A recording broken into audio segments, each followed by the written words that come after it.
Hey guys, welcome to another Graphic Sauce Media video. Today I've got a really exciting video for you guys planned. Normally on this channel I show you a little behind the scenes on me growing my business and give you a little bit taste of my experiences, but today it's going to be a little bit different. Like I said, for 2022 I'm going to be doing some tech reviews on the gear that I use for the past 4 years and kind of give you those experiences and let you decide for yourself if it's something that you're going to be interested in. So today we're going to be reviewing the ATEM Mini, the original ATEM Mini from Blackmagic. So let's go ahead and jump into the video.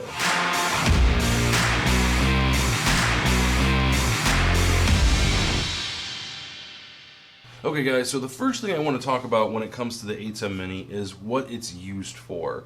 Now this was designed and released back in November of 2019. I've been using it for a little over 2 years now, so I feel pretty confident in my experience to talk a little bit and bring it to you guys with a recommendation. But this device essentially is a 4 HDMI switcher. Might sound kind of underwhelming, but when you kind of break it down by feature, there's a lot that's going on in this little box. So we've got on the back here, let's talk about the ports first.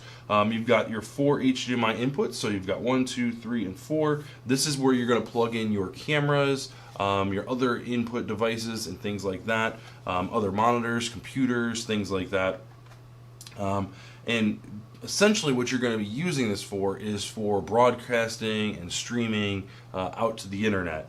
This will give you the ability to switch between those 4 different inputs and send it out to the internet through your HDMI out or your webcam out. So you've got a couple different options there. And then you also have, which is fantastic, is a network port here. This will allow you to connect the ATEM to a network, and the nice thing about that is you can use your cell phone as a remote switcher. We'll talk a little bit more about that when we get to that part of the review. The other thing that you've got here is you've got 2 3.5 millimeter stereo input jacks. They are both individually adjustable, and you can turn them on and off by the buttons across the top here. And then you have your power source, your DC in here. The monitor out, or the HDMI out, can be used in a couple different ways. So you can use this as a monitor out to see what's actually being projected out to the internet. You can also use it as a preview. So you can have your live feed and then also set up a preview channel so you know which one you're going to switch to next. And that can be used for that HDMI out, so you can see, okay, which channel do I want and which is in frame and things like that. Going across the buttons here, you've got quite a few buttons. So you've got your main switching here. You've got the different volume for the audio that goes through the HDMI. You can also turn off the HDMI, and you can also have, they've got an AVF, which means audio follows video. So you can click these on, so when you switch the different HDMI inputs, it switches the audio with it. Of course, you can turn all that off and not use any of the HDMI audio and still get the video feed. There's also volume up controls for each of the individual inputs themselves. The way I typically use it is with the microphone jacks in. You've got 2 sets of options here. You can turn them on and off, and you've also got the up and down for the volume for each of those independently, which is fantastic. So that's, like I said, is connected to those 2 inputs there for audio. You can have all of them running at once, which is great. This is a very versatile piece of equipment, so I really enjoy using it. So the left side here, or I guess the right side. So the right side here, you've got a couple different options. You've got picture-in-picture, so you can have a couple presets here for like the picture-in-picture to be bottom left, bottom right, and so on and so forth. You can turn that on and off there. You've also got some different changing abilities as far as transitions go. So you can swipe left, swipe right. You can crossfade. You can just do a hard cut. You can do change the duration of the crossfade and the different transactions. And then you've also got a fade to black button as well. So that is kind of like for emergency purposes. So that's all the buttons that are on here. And kind of an overview of what each of them does. The system itself does come with some software. I'm not going to be talking about that too much in this review. That's a whole nother video in of its own. But just know that the software that it comes with just unlocks even more capabilities with this device. For example, if you just use the hardware itself and you use the picture-in-picture, you're stuck with these four options: bottom left, bottom right, top right, and the dedicated like default size. With the software, you can change the size of the picture-in-picture to anything you want. You can change the location to a specific pixel location. It's really remarkable what the software can do, and that's just one feature. It's pretty diverse as far as what you can do in addition to what's available with the system itself. Okay, so let's talk about what I use this piece of equipment for. So as far as wedding videography is concerned, on site I use this for wedding streaming, and this might be something videographers might be interested in. This isn't the only piece of equipment that you need for wedding streaming, but this is a huge part of it. As far as using this on the job site, it would work just like you're in studio. You plug your 4 cameras in here, or 3, 2, whatever cameras in here, and now you can control which camera is going out to the internet just from these buttons. Like I said, you can also use the app and control it if it's connected to a network, which is fantastic. This means that you don't have to keep running back and forth to your computer to check if something's in focus or if something is in frame. You've got your switcher right there, and you can switch based on which camera you're at and which camera you want going out to the internet. As far as a content creator goes for in-studio work, we use this for like broadcasting our podcasts, as well as some of our other channel things that we do, like board gaming and things like that, video game switching, stuff all like that, but mostly for our podcasts and our live streams. So we hooked this up. We've got, overhead camera looking down to the tabletop. We've got, cameras facing each of the guests, and then a wide angle camera facing the entire table. And this is used to switch between all those cameras to kind of show you where the action's at, who's talking when, who they're talking to, or if something's happening that's on the table. So that's really primarily what we use it for in here in studio. So as a content creator, this thing is a lifesaver. It just adds so much more to the broadcast. It ups the quality because you're not just stuck with one camera, one view. Now you can have multiples, and you can switch them on the fly, like I said, with the app.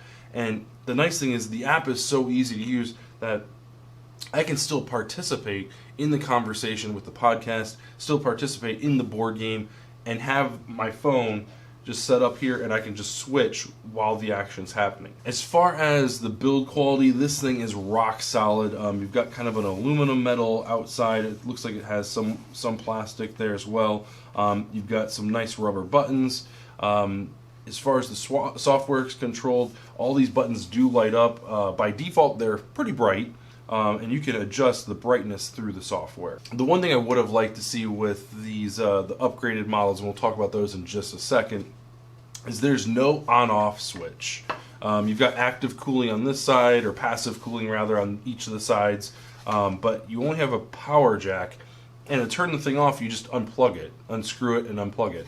I just wish there was some type of on-off switch. That would be nice, because for me, this thing sits on my desk 99% of the time. Unless I'm going out to stream a wedding or stream an event, this thing stays on my desk plugged in all the time, which means I have to unplug it to make sure there's not power going to it, so I don't want anything to happen to it in the case of like a lightning storm or something. So yeah, a power switch would have been nice. That's my really only complaint about it. Now, Blackmagic has made quite a few models of these. They started off with this one, the original, the ATEM Mini, and they also made the ATEM Mini Pro. And the key difference between the two of those is the Pro has an internal hard drive, which is fantastic for a couple different reasons.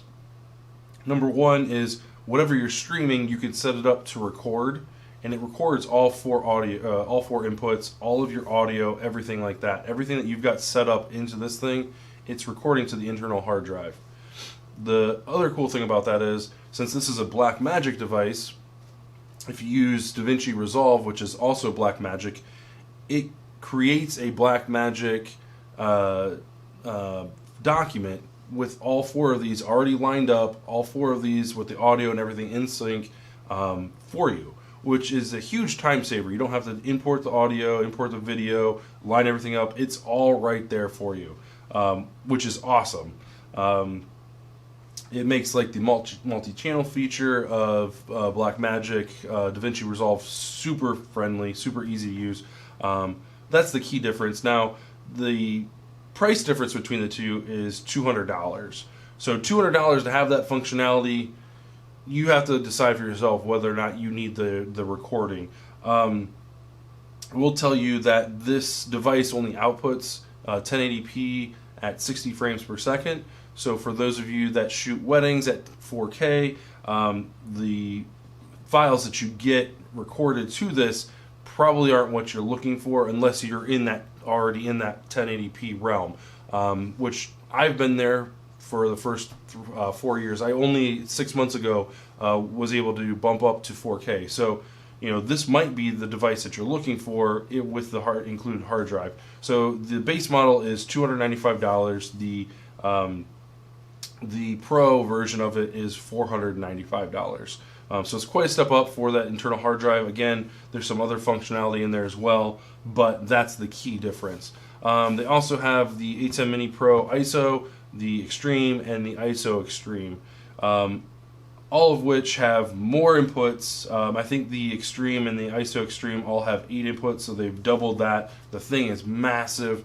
They've increased the number of outputs. They've increased multi-channel functionality. So rather than doing picture-in-picture, and having 2 channels kind of side by side, you can set that up within the actual ATEM itself, so that you don't have to use the picture-in-picture. You can shrink down to the pictures and have something in the background.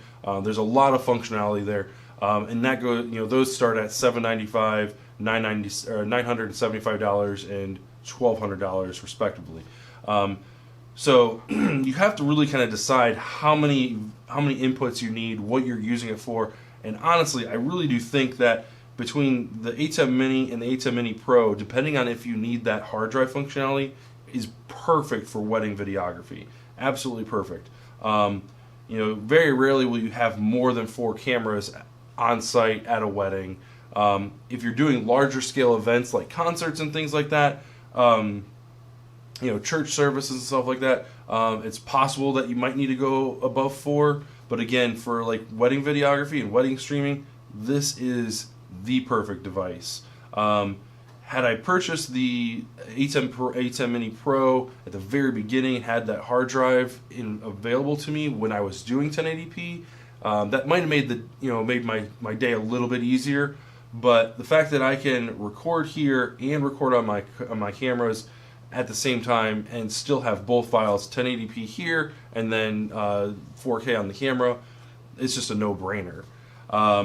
So would I say go with the Pro or go with the original ATEM? It's kind of up to you what your use case scenario. If that hard drive is important to you or is not important to you, that could sway your decision one way or the other. So I highly recommend this device.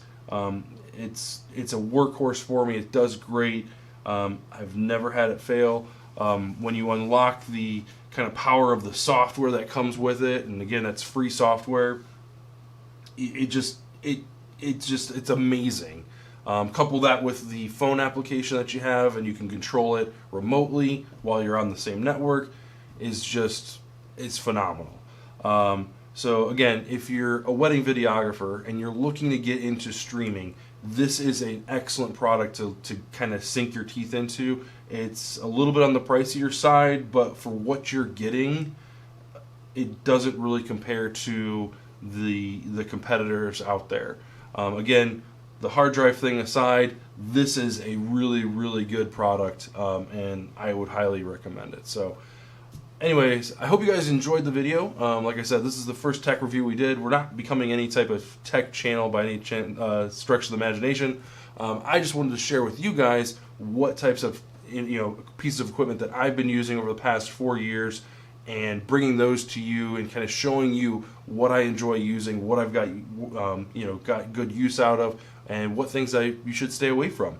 So take it with a grain of salt. Leave your questions down below. I'll be happy to answer them, and make sure you get subscribed for more videos like this one, as well as some behind the scenes for my videography business and the channel here on YouTube. So thanks for watching, guys, and we'll see you in the next video.